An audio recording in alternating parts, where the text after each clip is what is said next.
Yeah, we're back. Um, do I look different today? I can't quite tell because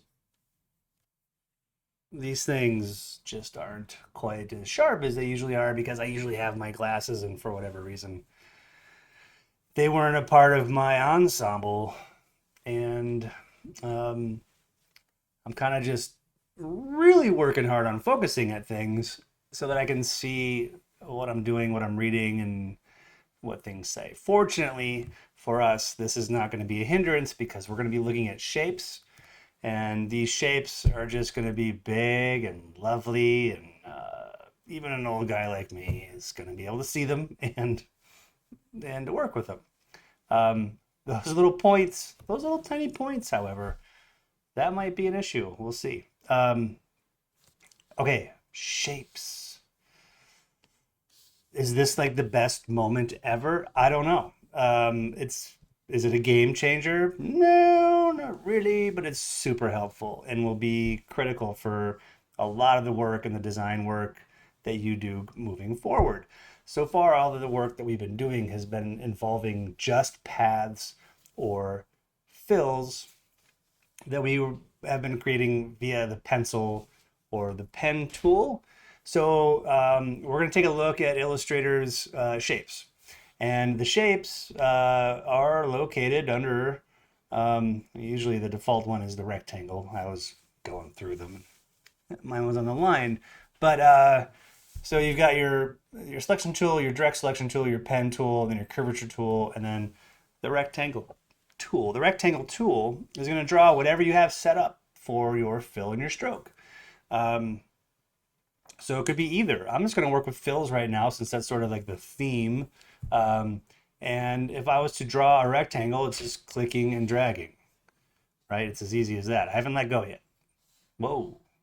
That's one thing that you have to get used to about Illustrator. I have not let go yet.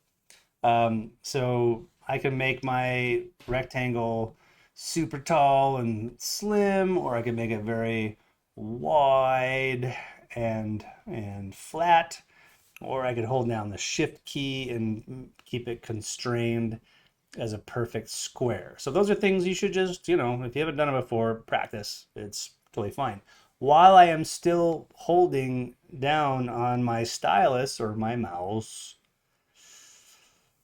or trackpad, you can press the space bar and then put it somewhere without resizing it. So maybe I want it over there. Maybe I decide I don't, and I'll put it over here. So this is before I have ever even let go of my on this case stylus and the graphics tablet. If you're using a mouse or trackpad, you're still holding your finger down throughout all of this. So you can find the perfect spot for it, let go of the space bar, and then maybe resize it or whatever. So very simple. You're dragging and drawing a box is what this really looks like. I'm gonna hit delete. There's another way to draw one of these, and this is going to be really helpful as you move along with design work, and that is by drawing, holding down your Option or Alt key, and that would mean that you're drawing out from the center. So now I'm drawing out from the center. I'm holding down my Option key or my Alt key, and it's allowing me to draw basically symmetrically in the opposite direction. If I hold down Shift while I'm doing that, come on now, it'll keep it constrained as a perfect square. So I still have my fingers on Option and Shift. Now what if I put my thumb on the space bar? Whoa, I can move it over here. And now when I let go of the space bar, then I can, there it goes again. I can zoom out or in and out, not really zooming, just changing the scale from the center point. So the Option key is the drawing from the center. I find it most helpful for whatever reason. I do a lot of design that has circles in it, and I love drawing from the center out because it's hard to figure out exactly where your center is going to be on a circle if you don't hold down the Option, because it starts from basically your X and Y coordinate and then goes positive in both directions. I'm gonna hit delete and get rid of that. So that is the rectangle. Actually, I'll bring one back on. This time I'll just draw a rectangle. I won't worry about holding down any keys. I'm just gonna make a rectangle. So then we look and see what the result is. The result is a rectangle that has these 4 corners, and each of those corners is a point that is editable. And then inside those corners is this little circle, and this circle is the rounded nature of that corner. So I could just go right in without even changing my tool, leaving it on the polygon tool. I could go right to one of those circles and drag that circle in or out, and try to find my happy spot for what a rounded rectangle looks like, or a pill or something. So maybe you don't want something that's so harsh. You want to be a little soft, a little more forgiving. Then you would change that that corner point, or you just leave it out where it is and you have a nice sharp edged polygon. What if you want to just do one? Well, that's when you do need another tool, and that would be the direct selection tool. It's a good habit to click off of the shape and then back on the one corner or point that you want to change. So you can see that I just selected this top left point. I have one circle for the roundedness of that one, and you don't see it anywhere else. So if I take that and I could have a whole new shape made that has 3 sharp corners, one rounded one. Maybe this is for a logo, or it's for a lower third graphic for a film or something like that. Or it's just kind of the way you're trying to design something, right? So that one point is accessible every time you click on a corner with the direct selection tool. So I could sort of do like a neat counter symmetrical curved piece where I have sharp corners and then rounded corners. You're starting to see that you'll find this design like all over, all kinds of logo work and whatnot. Okay, so that's how you round those corners. I'm going to delete that. Ironically, oh, they got rid of it. There used to be a tool here that was the rounded rectangle tool. Good thing, because it was just too much. So now I have the ellipse tool. The ellipse tool is circular in nature. So if I click and drag, I'm dragging from the top left corner and making an ellipse, right? So I can make it long, tall, or I can hold down that shift key and keep it a perfect circle. Again, I can use my space bar and put it where I want and then continue to draw. Likewise, if I were to draw from the center using my Option or Alt key, it'll draw out from the center. So no longer am I kind of constrained to that top left corner. I can hold down Shift as well and keep it to be a perfect circle, holding down both those keys. And then a thumb on the space bar allows you to move it to wherever you might want it. Bam. Okay, so that's your ellipse. Your ellipse also just has 4 points, just like your square. Come on, oh, I'm clicking the wrong thing. I've been doing this lately. I get confused. So if I were to click off and back on, I do have access to those points to manipulate them. So now I've got something that could be like interpreted as a bowl or a big smile. These are things that, again, you should just play with and be like, what happens? Oh, look, I crossed paths. And you end up having a flip. Sometimes that's cool. Other times it's kind of a bummer. Now it kind of almost looks like a duck bill or a skater hat or something. It's so I always love just dragging around because it's like animating, but it's not. It's an illustration. So now it's a guitar pick. Ooh, that's fun. So I'm gonna get my selection tool, pull that back up. Maybe I'll scale it down just a smidge, and then get my direct selection tool, and I can work on bringing these points in a little bit. Bam, guitar pick. Or If I use my anchor point editing tool, I could just make it sharp, and now I've got like a location on a map. Just made it myself. All right, so those are the little things you can do to something as simple as an ellipse. We get a little more complicated when we jump into the Polygon tool. The Polygon tool is a multi-sided shape. So if I just draw it right off the bat, well, I was already messing with it. It should be 5. Hey, it's 6. I gotta be such a jerk. That's still a 6-sided, so whatever. What I was doing is while I'm still drawing this, I have not let go yet. It's still in like the world before I decide what I want. If I hit my arrow keys up or down, I can change the amount of sides on that polygon. So there's a triangle. That's the lowest you can get. And it's really sensitive. Why is it so sensitive? There's like a 12-sided thing. Or I can keep going, keep going, keep going. Eventually I have a circle. Why would I do that? I have an ellipse tool. So nice to know that those things are there.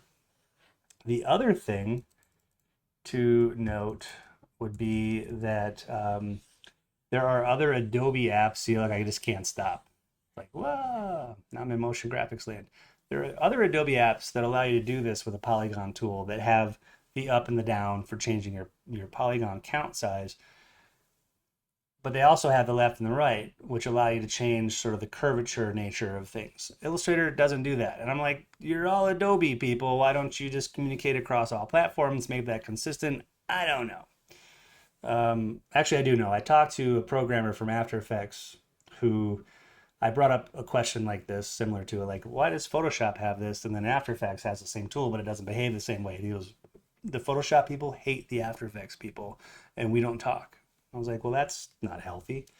So what if I did want to change things like the curvature of it? I would just get my my anchor point tool, and then I could change the nature of those points. You didn't do it. There we go. So that's a reversal. There's a positive. So now I've got like a cool little tombstone sort of thing. Or I could just go to all of them and do the same deal. Try to figure out if I can match it. The other thing would be to, it's pleasant, back out. You can see that with my selection tool, it gives me those curvature handles where I could change all of them at the same time, or I could use the direct selection tool and just do one like such. Kind of cool. All right, so that's what you can expect with the Polygon tool. And then the last one, oh, it's not the last one, the star tool is similar in a way in which you can drag and draw a star. If you hit up on your arrows, you can add more points or fewer points, which is kind of cool. Like that's a really great effect. I've used this a bunch of times in my design. The other thing is you can hold down Command and that'll make the outer radius longer, or where are you? If I hold down Option,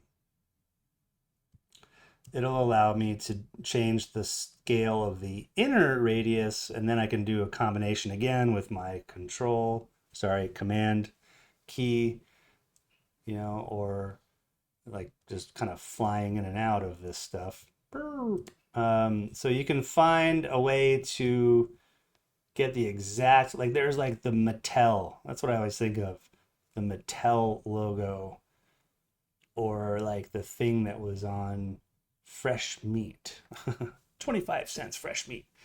So playing with a star tool, it's more than a star. You can add a lot of points and play with that inner and outer radius.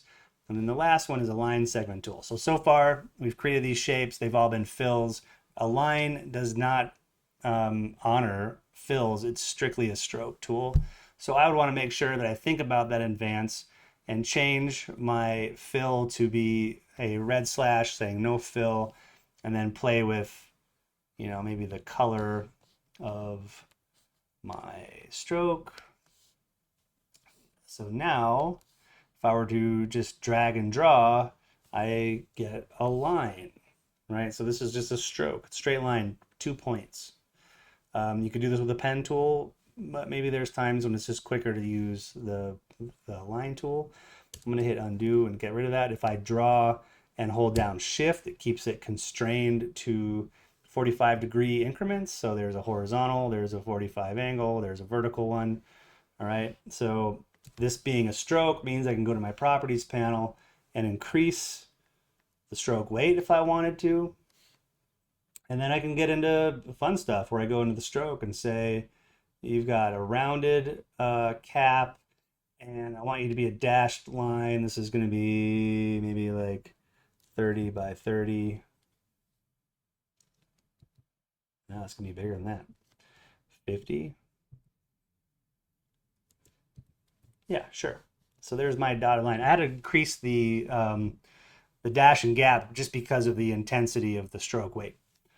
They're all they depend on each other. What else could I do? I could add an arrowhead. So this is how you add arrowheads to a stroke. Pay attention, this is on your exam. I just told you right here, arrowheads in a movie.